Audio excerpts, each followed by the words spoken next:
భేటీ and క్యాబినెట్లో చర్చ జరగబోతోంది.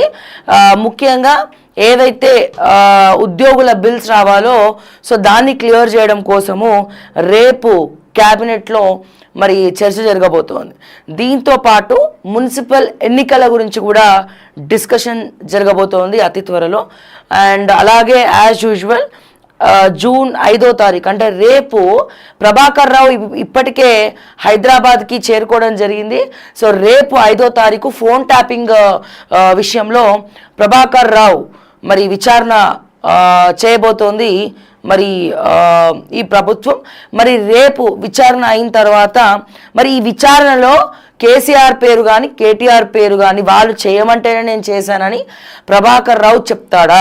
ఎందుకంటే రాజకీయ శనార్థిగా ప్రభాకర్ రావు అమెరికాని వేడుకున్నప్పుడు కాదు పొమ్మని చెప్పింది, మాకు సంబంధం లేదని చెప్పింది.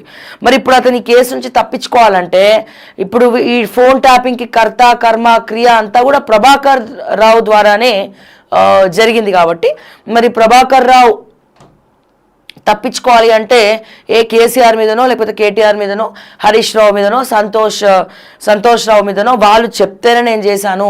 సో గవర్నమెంట్ ఏది చెప్తే అది నేను చేయాలి, ముఖ్యమంత్రి ఏది చెప్తే అది నేను చేయాలి, సో అట్లనే చేసిన అని చెప్తాడు. చెప్పిన తర్వాత వీళ్ళు కొద్దిగా టెన్షన్లో ఉన్నట్టు కూడా తెలుస్తుంది. అంటే కేసీఆర్ కావచ్చు లేకపోతే కేటీఆర్ కావచ్చు అండ్ అలాగే సంతోష్ రావు కావచ్చు, కొన్ని కేసీఆర్కి తెలిసి కొన్ని కేసీఆర్కి తెలియకుండా కొన్ని కూడా వీళ్ళు చేయడం జరిగింది.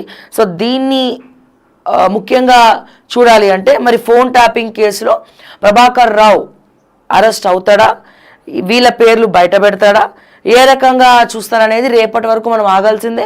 సో రేపు జూన్ 5వ తారీఖు ప్రభాకర్ రావు విచారణకు రేపే తీసుకువెళ్తున్నారు కాబట్టి సో రేపు విచారణలో మరి ఏం చెప్తారో తెలియాల్సింది ఉంది. ఇదిలా ఉంటే సో ఉద్యోగులకు రేపు క్యాబినెట్ చర్చలో మరి బిల్స్ పాస్ చేయాలి అని చెప్పి చర్చ జరగబోతోంది.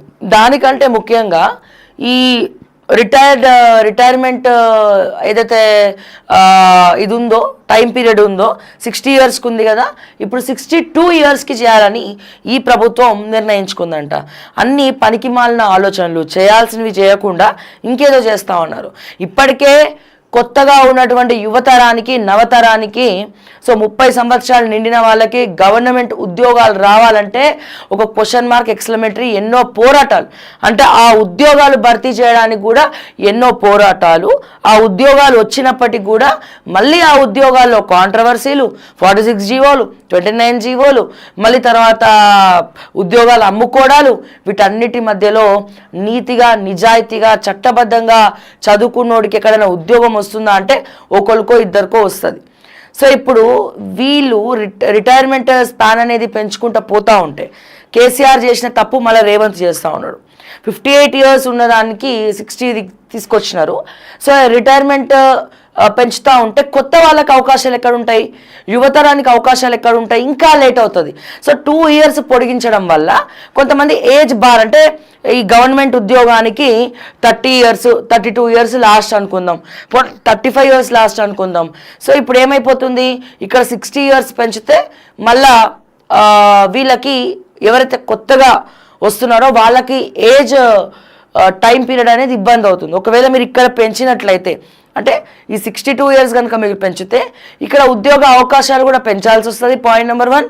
అండ్ అట్లాగే ఏదైతే 30 ఇయర్స్ వరకు 32 ఇయర్స్ వరకు మాత్రమే ఏజ్ ఎలిజిబిలిటీ ఉందో మరి వీళ్ళకు కూడా ఏజ్ ఎలిజిబిలిటీ అనేది ఇంకొక 2 ఇయర్స్ పెంచాల్సి వస్తుంది. ఈ 2 చేస్తే ఎవరికేం ప్రాబ్లం లేదు. బట్ ఈ 2 చేయకుండా చేస్తే మాత్రము మీరు తీసుకున్నటువంటిది ముమ్మాటికి కూడా తప్పుడు నిర్ణయమే.